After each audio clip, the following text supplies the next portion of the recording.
আমরা যখন শুনতে পারলাম যে হুজুর আজকে রাত্রে মুক্তি পেতে পারেন, হুজুরকে মূলত একটা নজর দেখার জন্যই আমরা এখানে এসেছিলাম।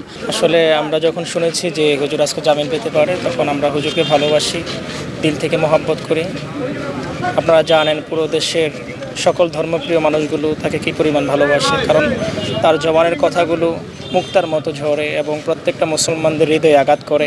আসার উদ্দেশ্য একটাই যে উনি সারা দেশের একজন বিশিষ্ট আলেমী দ্বীন, ওনাকে যে ছাড়লে সবাই মনে একটা সান্ত্বনা পাবে, সবার কলিজাটা ঠান্ডা হয়ে যাবে। এটা হলো সবার প্রতি আর কি দায়িত্ববান সবাই, এই জন্য তার টানে সবাই এখানে আসছে। যদিও হুজুর নির্দোষ নাকি, এটা তো আদালতে আমরা যতটুকু জানতে পেরেছি হুজুরদের মাধ্যমে, যারা ছিলেন তাদের মাধ্যমে আমরা জানতে পেরেছি জামিনের যতগুলো কারিকুলাম আছে, যতগুলো ক্যাটাগরি আছে, সমস্ত কিছু কমপ্লিট করা হয়েছে। তারপরও হুজুরকে কেন মুক্তি দেওয়া হচ্ছে না, এটা আল্লাহই ভালো জানেন। সুতরাং দেশবাসীর কাছে একটা আবেদন থাকবে, সকলেই যেন মন থেকে দোয়া করে আল্লাহ যেন হুজুরকে অত দ্রুত মুক্তির ব্যবস্থা করে দেন এবং সামনের পথ চলা যেন সুগম করে দেন। আমরা যারা এখানে এসেছিলাম অধিকাংশই গার্মেন্টস কর্মী, মাদ্রাসার শিক্ষক, আশেপাশের মাদ্রাসা মসজিদের যারা খেদমতের দায়িত্ব আছেন, তারাই মূলত আসছিলেন।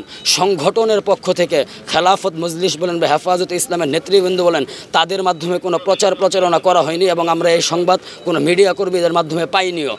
সুতরাং আমরা যারা আসছিলাম তারা শুধু একটু খবর, একজনের মাধ্যমে আরেকজন খবর পাওয়ার মাধ্যমে আমরা এখানে সমবেত হয়েছিলাম। একমাত্র উদ্দেশ্য আমাদের হুজুরকে একটা নজর দেখা। আমরা এতটুকু জানি যারা হকের উপর থাকে তাদের জন্য বিভিন্ন প্রকার তাদের পরীক্ষা আসে, যেটা নবী ও রাসূলগণের ক্ষেত্রেও এসেছে। সাহাবায়ে আজমাইন এই পরীক্ষার সম্মুখীন হয়েছে এবং যুগে যুগে আমাদের আকাবের যারা ছিলেন প্রত্যেকে এরকম পরীক্ষার সম্মুখীন হয়েছে। আমরা এটাই বিশ্বাস করি। 1, 2, 3 ঢাকায় জমি জিতে নিন 100% ক্যাশব্যাক সহ 20 কোটি টাকার পুরস্কার। আমরা যতটুকু জানতে পেরেছি হুজুরের বড় ভাই আল্লামা মাহফুজুল হক সাহেব এবং গাজীপুরের কাপাসিয়ার যিনি পীর সাহেব, এই অধ্যক্ষ মিজানুর রহমান সাহেব, তাদের বক্তব্য শুনে আমরা এটাই বুঝতে পারলাম যে আসলে লোক সমাগম অধিক হওয়ার কারণে জেল কর্তৃপক্ষ হুজুরকে মুক্তি দিতে বিলম্ব করছেন। এটা স্পষ্ট হয়ে গেছে সকলের কাছে এবং আমরা এটাই জানতে পারলাম। কিন্তু আমরা এখানে এসেছিলাম শুধু হুজুরকে একটা নজর দেখার জন্য। আমরা কারো ক্ষতি করার জন্য, জেলখানার ক্ষতি করার জন্য বা মানুষের ক্ষতি করার জন্য আমরা আসিনি। আবেগের বশে আমরা সকলেই এসেছিলাম যেন হুজুরকে একটা নজর দেখতে পারি, কারণ হুজুরকে আমরা অনেক দিন যাবৎ দেখতেছি না। আমি আসছি গাজীপুর থেকেই মালেকাবাড়ি। আপনি কিভাবে সংবাদ পেলেন?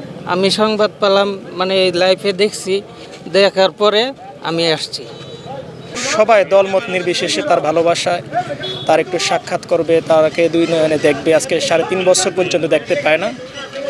ইনশাআল্লাহ আমরা সেই সুবাদে এসেছি, কিন্তু আমরা এখানে কোনো ধরনের নিউজ আসি নাই, নিউজ দেখিও আসি নাই, কিন্তু আমরা একটু শুনতে পেরেছি যে হুজুর আজকে জামিন পেতে পারে।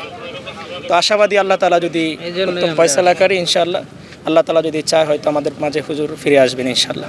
আসার উদ্দেশ্য হলো শাইখুল হাদিস ইবনে শাইখুল হাদিস আল্লামা মামুনুল হক সাহেব দীর্ঘ 3.5 বছর কারাবন্দী থাকার কারণে আমরা তার জবান দিয়ে কোরআন ও হাদিসের আলোকে যে সত্য এবং হক্কানিয়াতের কথা, এই কথা আমরা শুনতেছিলাম না।